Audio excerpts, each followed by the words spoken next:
అందరికీ నమస్కారం. Welcome to it's you TV. ప్రస్తుతం మనతో పాటు ఉన్నారు ప్రముఖ జ్యోతిష్య పండితులు గోనుకుంట్ల సురేష్ బాబు గారు. గురువుగారితో మాట్లాడి 2026 సంవత్సరంలో 12 రాసుల వారి రాశి ఫలాలు అంటే ఎవరెవరికి ఎలా ఉండబోతుంది, అసలు ఏ రంగంలో ఉన్న వారికి బాగా కలిసి వస్తుంది, ఎటువంటి జాగ్రత్తలు తీసుకోవాలి, వాటి పరిహారాలు ఏంటో కూడా గురువుగారితో మాట్లాడి వివరంగా తెలుసుకుందాం. నమస్కారం గురుగారు. దాక్షాయిని గారు నమస్కారం అండి. గురుగారు, ఈ సంవత్సరం వృశ్చిక రాశి వారికి ఏ విధంగా ఉండబోతుంది? సో వృశ్చిక రాశి 2025 మనం చెప్పుకున్నామండి, వీళ్ళకి మిక్స్డ్గా ఉంటుందని చెప్పేసి. బట్ అంతకుముందు ఏడుతో పోలిస్తే చాలా బెటర్గా ఉంటుంది. లాస్ట్ ఇయర్ 24th కంపేర్ చేస్తే 25 బాగుంది, 25తో కంపేర్ చేస్తే 26 ఇంకా బాగుంటుంది వీళ్ళకి.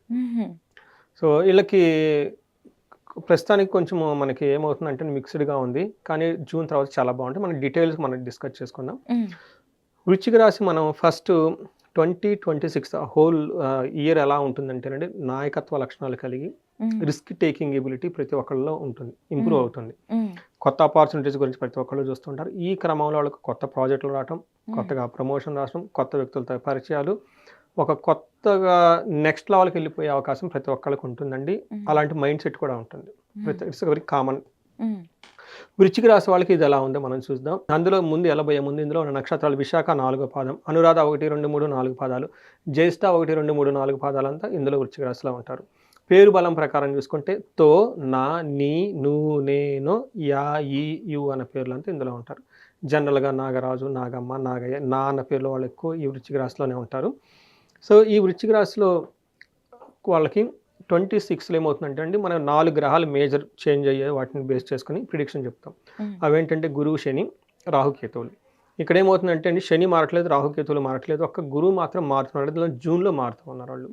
సో ఈ యొక్క చేంజ్, గురువు మారేది చేంజ్ వీళ్ళకి చాలా అనుకూలంగా ఉంటుంది. ఇప్పుడు వీళ్ళకి ఏమవుతుందంటేనండి, శని వీళ్ళకి 5th హౌస్లో ఉన్నారండి. మనకి లఘు గోచారం, సూక్ష్మ గోచారం ప్రకారం సింపుల్ వర్డ్స్లో హోల్ ఇయర్ అంతా ఎలా ఉంటుందని మనకి మహర్షులు చెప్తారు.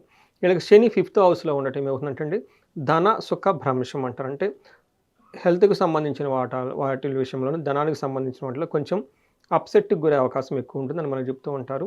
రెండోది, గురువు 9వ ఇంట్లో ఉండటంతో ఇప్పటిదాకా గురువు అష్టమంలో ఉన్నారండి. నేను ప్రొఫెషనల్ మ్యాటర్స్లో చాలామందికి గైడెన్స్ ఇచ్చాను. ఈ రాశి వాళ్ళకి జాబ్ అంత అనుకూలంగా లేకపోవటం, జాబ్లో ప్రెషర్ ఉండటం, ఇష్టం లేకపోయినా చేయటం, ఏదో మేనేజ్మెంట్ వీళ్ళకి స్కిల్ సెట్ ఒకటైతే ఇంకొకటి స్కిల్ సెట్ బిజినెస్ వాళ్ళకి జాబ్ ఇవ్వటం, ఇలా చేయకూడని ప్లేస్లో పనులు చేసుకుంటూ రావటం, ఇలా ఇబ్బందులతో ఉంటున్నారు ఎక్కువ మంది. అయితే 9వ ఇంట్లో ఏమవుతుందంటే, గురువు మారటంతో ఈ ధనానికి సంబంధించిన వాటి విషయంలోనూ జాబ్లో చాలా ఇంప్రూవ్మెంట్ వస్తుంది. కొత్తగా ప్రమోషన్స్ రావటం, పెళ్ళిళ్ళు అవ్వటం, శుభకార్యాలు జరగటం, ఇల్లు కట్టడం, ఇవన్నీ జరిగే అవకాశం ఈ రాశి వాళ్ళకి ఎక్కువగా ఉంది. అయితే 4వ ఇంట్లో రాహు ఉండటంతో ఇంటికి సంబంధించిన వ్యవహారాల్లో ఎక్కువగా భయపడుతూ ఉంటారు వీళ్ళు. యాక్చువల్గా అంత ఉండదు, కానీ వీళ్ళు ఎక్కువ భయపడుతూ ఉంటారు.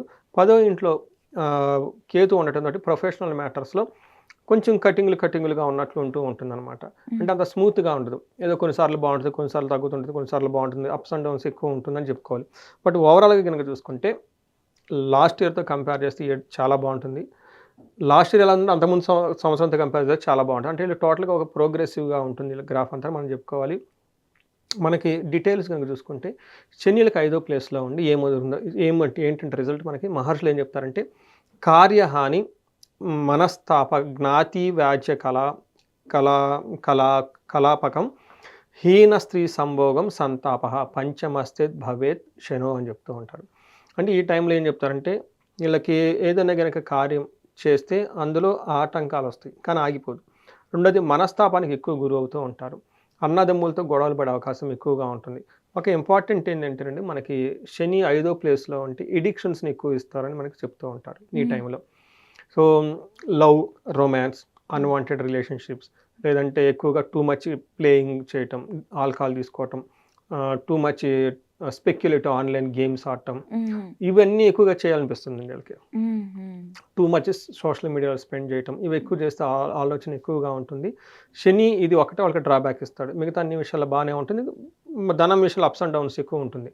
అంటే శని ఇక్కడ నార్మల్ తటస్థం అని మనం చెప్పుకోవచ్చు. అయితే జూపిటర్ వీళ్ళకి 8th అష్టమంలో గురువు ఉండటంతో జనరల్ సెన్స్లో వీళ్ళకి మేనేజ్మెంట్ స్కిల్స్ చాలా తక్కువగా ఉంటుంది, నాలెడ్జ్ షేరింగ్ క్యాపబిలిటీ తక్కువగా ఉంటుంది. అలానే ఎడ్యుకేషన్లో చాలా స్లోగా ఉంటారు, అలానే ఈ టైంలో పెళ్లి కాకుండా ఉండటం, లేదంటే పెళ్లి ప్రయత్నాలు చేస్తూ ఉంటే ఆగిపోవటం, ఇవన్నీ ఎక్కువగా ఉంటుంది. ఎప్పటి వరకు అంటే జూన్ వరకు. ఓకే. సో జూన్ తర్వాత గురువు ఏమవుతుందంటే మారడంతో వీళ్ళకి ఇప్పటిదాకా ఉన్న ప్రాబ్లమ్స్ అన్ని పోయి మంచి జరుగుతూ ఉంటుందని చెప్పుకోవాలి.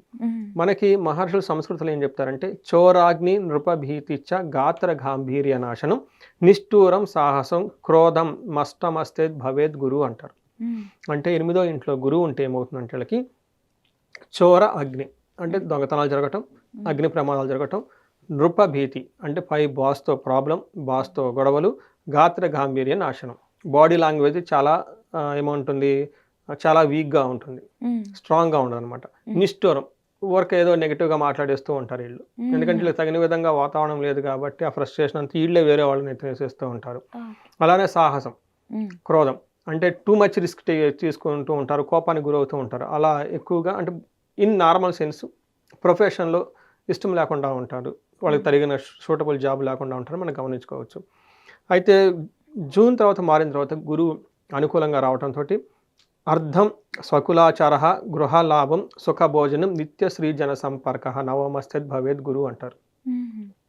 9వ ఇంట్లోకి గురువు రావడంతో లక్ యాక్టివేట్ అవుతుంది. ఇప్పటిదాకా పడిన హార్డ్ వర్క్ ఒక మంచి రిజల్ట్ వస్తూ ఉంటుంది.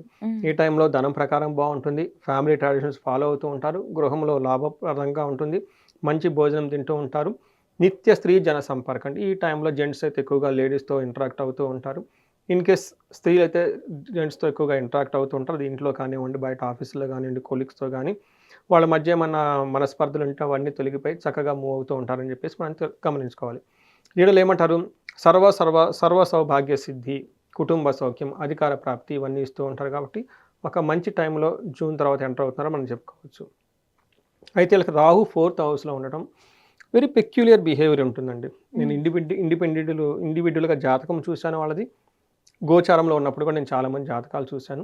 వీళ్ళకి ఎలా ఉంటుందంటే చిత్త భ్రంశం స్త్రీ మూలచ్చ భయప్రదం గమనే కార్యనాశనం చ అంటారు. అంటే 4వ ఇంట్లో రాహు ఉంటే ఏమవుతుందంటే చిత్త భ్రంశం అంటే ఏమవుతుందంటే ఇంటికి సంబంధించిన వ్యవహారాల్లో ఏదో ఒక విషయంలో ఏమీ లేకపోయినా ఏదో ఉన్నట్టు ఫీల్ అయిపోతూ బాధపడుతూ కూర్చుంటారు.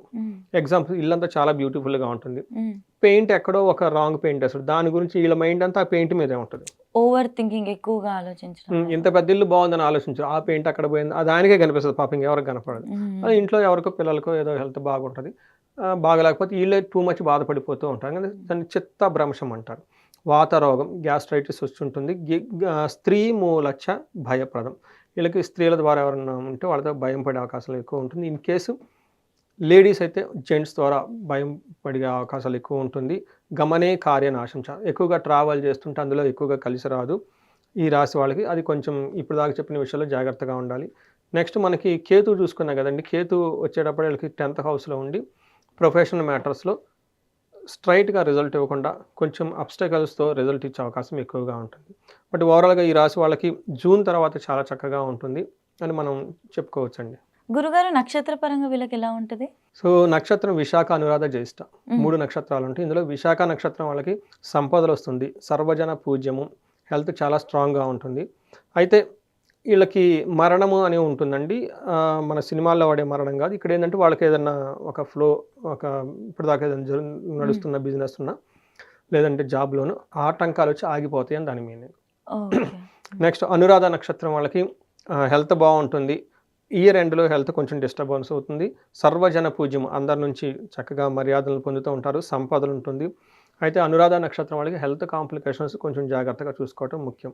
తర్వాత జ్యేష్ఠ నక్షత్రం వాళ్ళకి సర్వజన పూజ్యం, అందరి దగ్గర బాగా రెస్పెక్ట్ ఉంటుంది, సంపదలు ఉంటుంది, ఆరోగ్యం చాలా బాగుంటుంది. అయితే వీళ్ళకి గురువు వల్ల ఫస్ట్ 6 monthsలో హెల్త్ ప్రాబ్లమ్స్ ఉండే అవకాశం ఉంటుంది. తర్వాత మరణం, ఎక్కడైనా ఒక ప్రాబ్లం వచ్చేసి ఆ ప్రాబ్లంతో వీళ్ళు కొంచెం ఏమవుతారు, అప్సెట్ అయ్యే అవకాశం ఎక్కువగా ఉంటుంది. అప్పటిదాకా వాళ్ళు కలలు కన్నా ఒకటి ఏదైనా డ్రీమ్ ప్రాజెక్ట్ ఏదైనా ఉంటే అది ఆగిపోయే అవకాశం ఎక్కువగా ఉంటుంది. ఇది గమనించుకోవాలండి. గురుగారు ఇప్పుడు మీరు చెప్పిన వాటన్నిటిలో కొన్ని సమస్యలు అయితే కొంతమందికి ఉన్నాయి కదా, మరి వాటికి పరిహారంగా ఏం చెప్తారు? సో ఎక్కువ వీళ్ళకి అష్టమంలో గురువు ఉన్నారండి, గురువుకి శాంతులు చేసుకోవాలి. తర్వాత కోటప్పకొండని దర్శనం చేసుకోవాలి, అది మన గుంటూరు దగ్గర ఉంటుంది.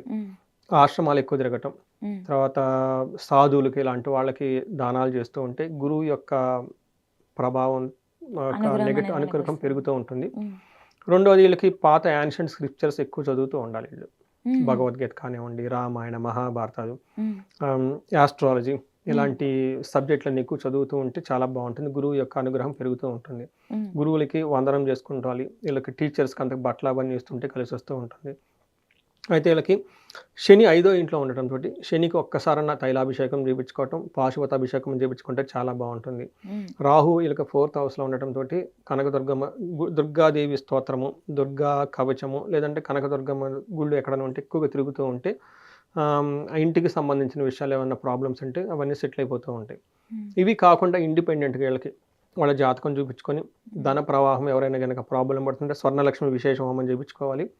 ప్రొఫెషన్లో బాగా రాణించడానికి, ఎందుకంటే వీళ్ళకి కొంచెం ప్రొఫెషనల్లో ఇబ్బంది పడే అవకాశం ఎక్కువ ఉంటుంది కాబట్టి వాళ్ళకి మన్యు పాశుపత అభిషేకం చేయించుకోవటం, చండీ హోమం, చండీ పారాయణం చేయించుకోవటం, ఇంకా వాళ్ళకి ఇండిపెండెంట్గా ఏమైనా కనుక దోషాలు ఉంటే అవి దశాభుక్తులు అవన్నీ చూపించుకొని వాటి ప్రకారము వాటికి శాంతులు చేయించుకొని వాళ్ళ ఇష్టసిద్ధి ఏదైతే సాధించాలనుకుంటున్నారో దానికి సంబంధించిన మంత్రాలు, స్తోత్రాలు అవి చదువుకొని, లేదంటే అభిషేకాలు, లేదంటే హోమాలు అవి చేయించుకుంటూ ఉంటే ఎలాంటి ప్రాబ్లం ఉన్నా 3 to 6 monthsలో ఆ ప్రాబ్లమ్స్ నుంచి బయటకు వచ్చేస్తారండి. ఖచ్చితంగా గురుగారు. సో ఈ రాశి వాళ్ళకి మనకి అష్టైశ్వర్యాలు కలగాలని, భోగభాగ్యాలు కలగాలని చెప్పేసి మనం కోరుకుందామండి. నమస్తే. ధన్యవాదాలు.